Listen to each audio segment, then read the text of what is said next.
Okay students, again I am back for continuing my topic। मैं आपको समझा रहा था प्रिंसिपल्स ऑफ मैनेजमेंट के बारे में। तो प्रिंसिपल्स ऑफ मैनेजमेंट में आपको दो लोगों के बारे में पढ़ना होगा mainly, Henri Fayol and F.W. Taylor. ये दो लोगों ने प्रिंसिपल्स अपने बताए थे और इनके ही प्रिंसिपल हम क्यों पढ़ रहे हैं, कारण ये है कि इन्होंने घाटे में चल रही, नुकसान में चल रही हुई कंपनीज़ को फ़ायदे में ला दिया। ऐसे आप कहेंगे कि मेरे हिसाब से ये ठीक लगता है, ये प्रिंसिपल है या ऐसा होना चाहिए, वो कहने से कुछ नहीं होता है। इन दोनों पर्सन ने करके दिखाया है। इन्होंने नुकसान में, घाटे में चल रही हुई कंपनी को प्रॉफिट में ला दिया। तब सारी दुनिया ने माना कि हाँ भाई, ये जो लोग कह रहे हैं उसकी स्टडी करी लोगों ने और तब उन्होंने माना कि सही बात है, ये प्रिंसिपल्स ऑफ मैनेजमेंट हैं। तो इसमें पहला है हेनरी फेयोल। हेनरी फेयोल के बारे में हम जानेंगे। हेनरी फेयोल 1841 टू 1925 ये इनका जीवन काल रहा, 1841 से 1925 तक। ये एक माइनिंग इंजीनियर की इन्होंने डिग्री ली थी हेनरी फेयोल ने। ये एक माइनिंग इंजीनियर थे। इन्होंने एक फ्रेंच माइनिंग कंपनी में 1861 में ज्वाइनिंग करी। एक फ्रेंच माइनिंग कंपनी थी, माइनिंग यानी खदान वाली, कोयले की कंपनी थी। उस कंपनी को इन्होंने ज्वाइन किया एज अ इंजीनियर के रूप में 1860 में, 1860 में ज्वाइन किया। बिकेम मैनेजिंग डायरेक्टर और हेनरी फेयोल उस कंपनी में मैनेजिंग डायरेक्टर बन गए 1988 में। ठीक, अब 1988 आते आते उसमें मैनेजिंग डायरेक्टर बन गए और देखिए, और आगे उन्होंने इस घाटे में चल रही कंपनी को प्रॉफिट में लाके खड़ा कर दिया। कैसे किया? उन्होंने अपने प्रिंसिपल्स, दिमाग लगाया, बुद्धि लगाई, समझा कि हम क्या करें, कैसे करें जिससे हमारी कंपनी प्रॉफिट में आ जाए। इसलिए हेनरी फेयोल को फादर ऑफ जनरल मैनेजमेंट भी कहा जाता है। फादर ऑफ जनरल मैनेजमेंट का मतलब होता है कि इसमें मेनली क्या है कि माइनिंग कंपनी में इंजीनियर थे, तो मेनली लेबर वगैरह को लेकर इन्होंने सारी स्टडी करी थी। उस स्टडी के कारण इनके जो प्रिंसिपल्स हैं उनको जनरल मैनेजमेंट का प्रिंसिपल्स कहा जाता है और हेनरी फेयोल को फादर ऑफ जनरल मैनेजमेंट कहा जाता है। ठीक, अब हेनरी फेयोल ने कौन कौन से प्रिंसिपल्स बताए थे? प्रिंसिपल्स ऑफ फेयोल, फर्स्ट है डिवीज़न ऑफ वर्क। आपके पास बुक है, आप उसमें डिटेल में पढ़िएगा, सब उसमें बताया गया है। डिवीज़न ऑफ वर्क में हेनरी फेयोल ने क्या कहा कि आप अपने काम को अलग अलग हिस्सों में बांट दीजिए। बांट दीजिए मतलब हर पर्सन हर तरह का काम नहीं करेगा, काम को बांट दीजिए। ठीक है, काम को बांट दीजिए। बांटने से मतलब क्या है कि अलग अलग हिस्सों में डिवाइड कर दीजिए। जैसे फॉर एग्जाम्पल कि आप अगर मान लीजिए एक बुक बनाने का बिजनेस करते हैं, तो एक ही पर्सन पूरी बुक नहीं बनाएगा। कोई एक पर्सन उसके कागज़ काटेगा, दूसरा पर्सन प्रिंटिंग का काम करेगा, तीसरा पर्सन उसकी बाइंडिंग करेगा, चौथा पर्सन उसको चेक करेगा, क्वालिटी चेक। ऐसे हर पर्सन अलग अलग काम करेगा। अलग अलग काम करने से ये होता है कि एक तो रिस्पॉन्सिबिलिटी फिक्स हो जाती है कि अगर कोई फॉल्ट, गलती निकलती है तो हमको पता चल जाता है कि ये गलती किसने की है। दूसरा, जब पर्सन एक ही तरह का काम बार बार डेली करता रहता है तो वो उस काम में एक्सपर्ट हो जाता है। आपने देखे होंगे बहुत सारे वीडियोस यूट्यूब पे, आप देखते रहते हैं कि लोग कितनी स्पीड से काम करते हैं। ढेर सारे वीडियो आते हैं जहाँ पर लोगों की स्पीड काम करने की बहुत ज़्यादा है। वो स्पीड कहाँ से आई? वो स्पीड आई है ट्रेनिंग से।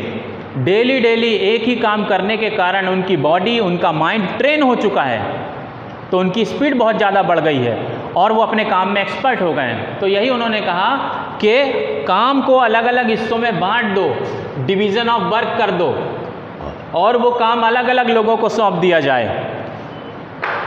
दूसरा, principle of authority and responsibility.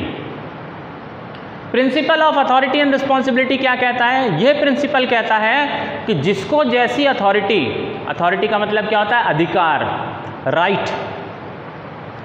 जो बॉस होते हैं उनके पास में कुछ अधिकार होते हैं, तो जिसको जैसी अथॉरिटी यानी अधिकार दिए जाएं उसको रिस्पॉन्सिबिलिटी भी उसी तरह की दी जाए, यानी जिसकी जैसी अथॉरिटी होगी उसकी वैसी रिस्पॉन्सिबिलिटी भी होगी। मतलब जैसे फॉर एग्ज़ाम्पल कि अगर मुझे मान लीजिए एक काम दिया गया कि मुझे डेली की 100 कार्स बनानी है, प्रोड्यूस करनी है, मैं प्रोडक्शन मैनेजर हूँ मान लीजिए, तो मुझे पूरी अथॉरिटी दी गई, पूरा पावर दिया गया कि आप जितने कर्मचारी चाहते हैं काम पे लगा सकते हैं, जिसको आपको ठीक लगे निकालने का आप निकाल सकते हैं, जिसको प्रमोशन डिमोशन सैलरी वगैरह ये सारे राइट मेरे हाथ में दे दिए गए, यानी अथॉरिटी मुझे दे दी गई। अब अगर मैं 100 कार पर डे नहीं बना पाता हूँ तो जिम्मेदार इसका कौन होगा, रिस्पॉन्सिबिलिटी किसकी होगी, मेरी होगी। ये प्रिंसिपल कहता है कि जिसकी अथॉरिटी होगी उसी की क्या होगी, रिस्पॉन्सिबिलिटी होगी। मतलब कि जिसके पास अधिकार है जवाबदारी भी उसी की बनेगी। ऐसा नहीं कि मैं अपने अंडर में काम करने वाले लोगों पे इल्ज़ाम लगा दूं, सुपरवाइज़र को बोल दूं कि अरे ये सुपरवाइज़र ठीक से काम नहीं कर रहा है, इसके कारण 100 कार मेरी पर डे नहीं हो पा रही है प्रोड्यूस, इसको हटाओ, इसको भगाओ। नहीं, उसकी जवाबदारी नहीं है, वो रिस्पॉन्सिबिलिटी मेरी है। तो जैसी जिसकी अथॉरिटी होती है वैसी उसकी क्या होनी चाहिए, रिस्पॉन्सिबिलिटी होनी चाहिए। और इसका उल्टा भी होना चाहिए। उल्टा भी मतलब जैसी जिसकी रिस्पॉन्सिबिलिटी है वैसे ही उसकी क्या होनी चाहिए, अथॉरिटी भी होनी चाहिए। मतलब अगर मान लीजिए मुझसे कहा जा रहा है कि आपको 100 कार पर डे बनानी है, कैसे भी आप बनाइए, मुझे इससे मतलब नहीं, लेकिन 100 कार पर डे बनाइए, तो उस कार के प्रोडक्शन में जितनी भी डिसीज़न लेना है, जो भी राइट है, वो सब मेरे पास होने चाहिए, अथॉरिटी मेरे पास होनी चाहिए। अगर रिस्पॉन्सिबिलिटी मेरी है तो अथॉरिटी किसकी होगी, मेरी होनी चाहिए। अगर अथॉरिटी मेरे पास नहीं है, केवल रिस्पॉन्सिबिलिटी है, तो मैं अपना काम ठीक से नहीं कर पाऊँगा। कैसे नहीं कर पाऊँगा, मान लीजिए एक सुपरवाइज़र ठीक से काम नहीं कर रहा है, वो वर्कर से लेबर से ठीक से काम नहीं करवा पा रहा है, तो मेरे पास इतनी अथॉरिटी होनी चाहिए कि मैं उस सुपरवाइज़र को निकाल दूँ, दूसरे को रख लूँ। मान लीजिए उसे निकालने का अधिकार मेरे पास है ही नहीं, तो अब वो ठीक से काम नहीं कर रहा है और मैं कुछ कर भी नहीं पा रहा हूँ, मैं सिर्फ उससे बोल रहा हूँ, चिल्ला रहा हूँ, लेकिन वो अपना काम ठीक से नहीं कर रहा है और मेरे पास राइट नहीं है उसको निकालने का, तो फिर मैं अपना जो टारगेट है 100 कार पर डे प्रोडक्शन का वो पूरा नहीं कर पाऊँगा। तो जैसे जिसकी रिस्पॉन्सिबिलिटी होती है वैसे ही उसकी अथॉरिटी होनी चाहिए, जैसी जिसकी अथॉरिटी होती है वैसी उसकी रिस्पॉन्सिबिलिटी भी होनी चाहिए। तीसरा है principle of discipline. Principal of discipline क्या कहता है, प्रिंसिपल ऑफ डिसिप्लिन कहता है कि अनुशासन में हर व्यक्ति को रहना चाहिए। अब देखिए अनुशासन का मतलब क्या होता है, अनुशासन का मतलब यहाँ पर जैसे आप स्कूल में देखते हैं वो नहीं होता है।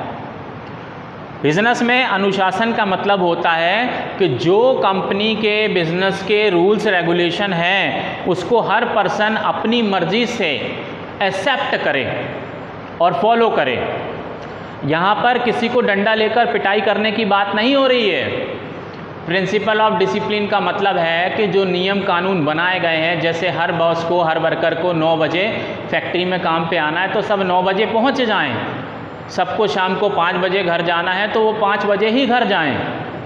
ये कहलाता है प्रिंसिपल ऑफ डिसिप्लिन। यानी जो भी हमने रूल्स रेगुलेशन बनाए हैं उनको सबको फॉलो करना है, अपनी मर्जी से फॉलो करना है। यहाँ ज़बरदस्ती वाली बात नहीं होती है, अपनी मर्जी से फॉलो करना है। ये कहलाता है प्रिंसिपल ऑफ डिसिप्लिन। अब फोर्थ है हेनरी फ्योल का principle, unity of command. Unity of command, command का मतलब क्या होता है, कमांड का मतलब होता है ऑर्डर देना। ऑर्डर देना मतलब कि एक पर्सन को एक ही बॉस से ऑर्डर मिलना चाहिए। अगर एक पर्सन को 2-4 जगह से ऑर्डर मिलने लगेंगे, 2-4 बॉसेस से ऑर्डर मिलने लगेंगे तो वो अपना काम ठीक से नहीं कर पाएगा। एक पर्सन को ऑर्डर सिर्फ एक बॉस से मिलना चाहिए, सबसे नहीं। देखिए कैसे, फॉर एग्जांपल कि एक बॉस आया मेरे पास और उसने मुझसे कहा कि तुम यहाँ बैठ जाओ, मैं इधर बैठ गया। अब दूसरा बॉस आता है, वो कहता है इधर क्यों बैठे हो, इधर बैठो। अब मैं उठ के उधर बैठ गया। फिर पहला बॉस आया, तुमको मैंने वहाँ बिठाला था, तुम इधर क्यों बैठे हो। सर उन्होंने कहा अरे तुम पागल हो, उठे यहाँ से, वहाँ जाकर बैठो। अब ये मैं अपना काम ठीक से नहीं कर पाऊँगा। क्यों, क्योंकि मेरे को कई जगह से ऑर्डर मिल रहे हैं, कई जगह से कमांड मिल रही है, तो मैं अपना काम ठीक से नहीं कर पाऊँगा। हम सबको, सारे बॉसेस को एक साथ खुश नहीं कर सकते। तो ये प्रिंसिपल कहता है कि principle of unity of command, यानी एक पर्सन को एक ही बॉस से, और वो भी कौन, जो उसके ऊपर सुपीरियर है, उससे ऑर्डर मिलना चाहिए, सबसे नहीं। फिफ्थ प्रिंसिपल है यूनिटी ऑफ डायरेक्शन। डायरेक्शन मतलब क्या होता है, दिशा। दिशा मतलब एक डायरेक्शन में सबको जाना है। एक डायरेक्शन में सबको जाना है मतलब कि सब मिलकर एक ही डायरेक्शन में काम करें। और वो डायरेक्शन क्या होता है, कंपनी का गोल। जो कंपनी गोल और ऑब्जेक्टिव लेकर चल रही है, जो ऑब्जेक्टिव और गोल कंपनी ने बनाए हैं, उसके लिए सबको काम करना है। कोई ये नहीं कहेगा कि मेरा काम इतना था मैंने कर दिया, नहीं। जैसे मैंने आपको बताया बुक छापने वाला एग्जाम्पल, कि जैसे आपका काम है पेपर की कटिंग करना, तो आप ये नहीं कह सकते कि मैंने तो पेपर काट के रख दिया, अब बुक नहीं छप रही तो मैं क्या करूं, ये मेरा काम नहीं है, मैंने अपना काम पूरा कर दिया, मेरा काम ओके है। नहीं, बिजनेस का गोल क्या है, बिजनेस का गोल है अच्छी क्वालिटी की बुक प्रोवाइड करना रीजनेबल रेट पर। अगर किसी कारण से उसकी आगे छपाई नहीं हुई तो उसको ढूंढना चाहिए था, पता करना चाहिए था कि भाई ये क्यों, जब मैं पेपर काट के रख चुका हूँ तो क्यों आगे इसका काम नहीं बढ़ रहा है, कहाँ पर दिक्कत आ रही है। अगर आ रही है तो बॉसेस को इन्फॉर्म करना चाहिए था कि आगे प्रोडक्शन नहीं हो पा रहा है, मैंने अपना काम तो कर दिया है पर दूसरे लोगों का काम नहीं हो पा रहा है। तो ये कहता है प्रिंसिपल ऑफ डायरेक्शन कि सब लोग मिलकर एक ही डायरेक्शन में काम करें, और वो डायरेक्शन होता है कंपनी का गोल, जिस कारण से कंपनी बनी है। देन सिक्स्थ है रेम्यूनरेशन ऑफ एम्प्लॉयज़। रेम्यूनरेशन का मतलब यहाँ पे क्या है, सैलरी, वेजेस। हिंदी में इसको कहते हैं पारितोषिक। पारितोषिक यानी इनाम। अगर हम मजदूरी वर्ड यूज़ करें तो थोड़ा अच्छा नहीं लगता है, हम उसको कह देते हैं आपने बहुत मेहनत करी, ये इनाम है। तो एक्चुअली रेम्यूनरेशन का मतलब क्या होता है, सैलरी या वेजेस। एम्प्लॉयज़ की सैलरी या वेजेस वाला प्रिंसिपल कहता है कि जैसी जिसकी काबिलियत है उसको वैसी सैलरी या वेजेस मिलनी चाहिए। अगर कोई पर्सन बहुत मेहनत कर रहा है तो उसको ज़्यादा सैलरी मिलनी चाहिए। अगर कोई कम मेहनत कर रहा है, कम काबिलियत है उसमें, तो उसको कम सैलरी मिलनी चाहिए। इससे होगा क्या, इससे जो पर्सन ज़्यादा मेहनत कर रहा है उसका मोराल, उसका आत्मबल, उसका मनोबल बढ़ जाएगा कि मुझे लोगों से, दूसरों से ज़्यादा तनख्वाह मिल रही है क्योंकि मैं ज़्यादा मेहनत कर रहा हूँ। और जो लोग उससे कम हैं, यानी जो उससे ज़्यादा मेहनत नहीं कर पा रहे हैं उतनी, उन लोगों को भी मोटिवेशन मिलेगा कि अगर हम मेहनत करेंगे तो हमारी भी सैलरी बढ़ जाएगी, जैसे इसकी बढ़ी है वैसे हमारी भी बढ़ जाएगी, अब हम भी मेहनत करेंगे। तो जो ऑलरेडी मेहनत कर रहा है वो भी खुश हो जाता है अगर उसको सही रेम्यूनरेशन मिले तो, और जो नहीं कर रहा है वो भी मेहनत करने लगता है कि फिर मुझे भी ज़्यादा सैलरी, ज़्यादा पैसा मिलेगा। तो रेम्यूनरेशन ऑफ एम्प्लॉयज़ का ध्यान रखिए कि जैसी जिसकी काबिलियत है वैसी उसको रेम्यूनरेशन मिलनी चाहिए। तो ये 6th पॉइंट था। अभी 1 मिनट का ब्रेक, रुकिए।